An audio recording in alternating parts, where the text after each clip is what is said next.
காங்கிரஸ் பிரமுகர் ஜெயக்குமார் மர்ம மரண வழக்கில் சிபிசிஐடி, ஏடிஜிபி உட்பட அதிகாரிகள் நெல்லையில் முகாமிட்டு தீவிர ஆலோசனை நடத்தி வருகின்றனர். இந்த நிலையில் ஜெயக்குமாரின் மரண வாக்குமூலத்தில் இடம்பெற்றுள்ள முதல் நபரான ஆனந்த் ராஜாவிடம் போலீசார் மீண்டும் விசாரணை நடத்தினர்.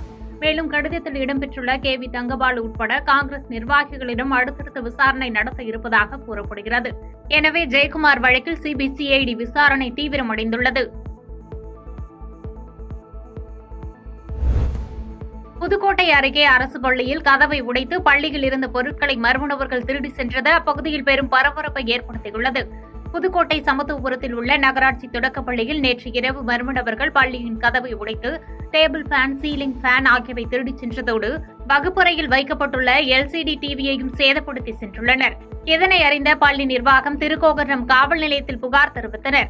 அதன் பேரில் சம்பவ இடத்திற்கு விரைந்த காவல்துறையினர் வழக்கு பதிவு செய்து கைரேகை நிபுணர்களை வரவழைக்கப்பட்டு கைரேகைகளை சேகரித்து பள்ளியில் திருட்டில் ஈடுபட்ட மர்ம நபர்களை தீவிரமாக தேடி வருகின்றனர். கோடப்மந்து கால்வாயில் வடநாட்டைச் சேர்ந்த இளைஞர் குதித்து தற்கொலை செய்து கொண்ட சம்பவம் பரபரப்பை ஏற்படுத்தி வருகிறது. நீலகிரி மாவட்டம் உதகையின் மையப்பகுதியில் சுமார் 2 கிலோமீட்டர் தூரத்திற்கு கோடப்மந்து கால்வாய் ஓடுகிறது. இந்நிலையில் சேரிங் கிராஸ் உழவர் சந்தை பின்புறம் ஓடும் கோடப்மந்து கால்வாயில் குதித்து மதுபோதையில் இருந்த ஒருவர் தற்கொலைக்கு முயன்றதாக கூறப்படுகிறது. கால்வாயில் குதித்த இளைஞரின் நெஞ்சு பகுதியில் பலத்த காயங்கள் ஏற்பட்ட நிலையில் சம்பவ இடத்திலேயே அவர் பரிதாபமாக உயிரிழந்தார். இச்சம்பவம் அறிந்து அப்பகுதிக்கு விரைந்து வந்த B1 காவல்துறையினர் இளைஞரின் உடலை மீட்டு உடற்கூறு ஆய்வுக்காக உதகை அரசு மருத்துவக் கல்லூரி மருத்துவமனைக்கு அனுப்பி வைத்தனர். மேலும் இச்சம்பவம் குறித்து காவல்துறையினர் வழக்கு பதிவு செய்து தீவிர விசாரணை நடத்தி வருகின்றனர். விசாரணையில் உயிரிழந்த நபர் வடநாட்டை சேர்ந்த இளைஞர் என்பது தெரியவந்த நிலையில் போலீசார் உயிரிழப்பிற்கான காரணம் குறித்து தீவிரமாக விசாரித்து வருகின்றனர். ஓமலூர் அடுத்த காடையாம்பட்டி வட்டார கிராமங்களில் கஞ்சா விற்பனை செய்த 2 பேரை போலீசார் கைது செய்தனர்.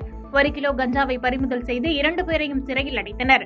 சேலம் மாவட்டம் ஓமலூரை அடுத்த காடையாம்பட்டி நகரம் மற்றும் வட்டார கிராமங்களில் கஞ்சா விற்பனை செய்யப்படுவதாக தீவட்டிப்பட்டி போலீசாருக்கு புகார்கள் வந்தது.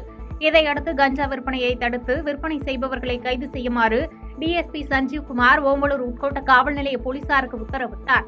இதனைத் தொடர்ந்து தீவட்டிப்பட்டி இன்ஸ்பெக்டர் ஞானசேகரன் தலைமையிலான போலீசார் கஞ்சா விற்பனை குறித்து தீவிர கண்காணிப்பு பணிகளை மேற்கொண்டு வந்தனர்.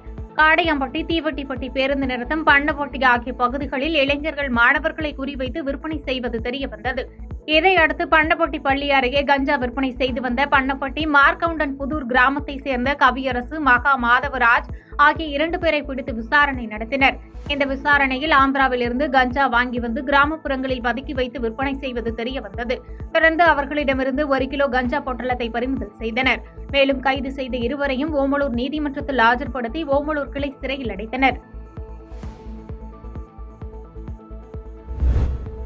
சரக்கு வாகனத்தில் குட்கா கடத்திய இருவரில் ஒருவரை போலீசார் மடக்கி பிடித்து கைது செய்தனர். தருமபுரி மாவட்டம் பாலக்கோடு அருகே சாலையில் சந்தேகத்திற்கிடமாக வந்த சரக்கு வாகனத்தை போலீசார் நிறுத்தி சோதனை மேற்கொள்ள முயன்றனர். அப்போது அந்த வாகனம் நிறுத்தாமல் வேகமாக ஏற்றி செல்லப்பட்டதை கண்ட போலீசார் பெரியாம்பட்டி என்ற இடத்தில் சரக்கு வாகனத்தினை மடக்கி பிடித்தனர்.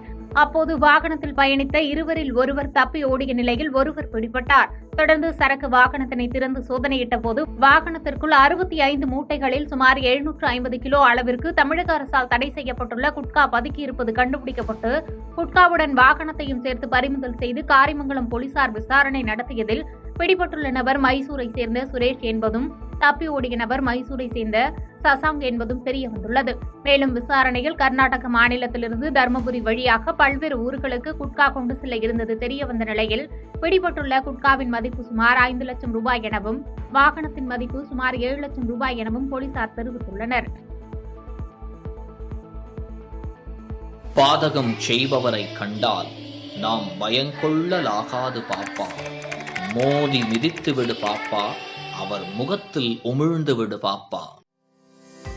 அண்மை செய்திகளை உடனுக்குடன் தெரிந்து கொள்ள இணைந்திருங்கள் இயம்நாடு தொலைக்காட்சியுடன்.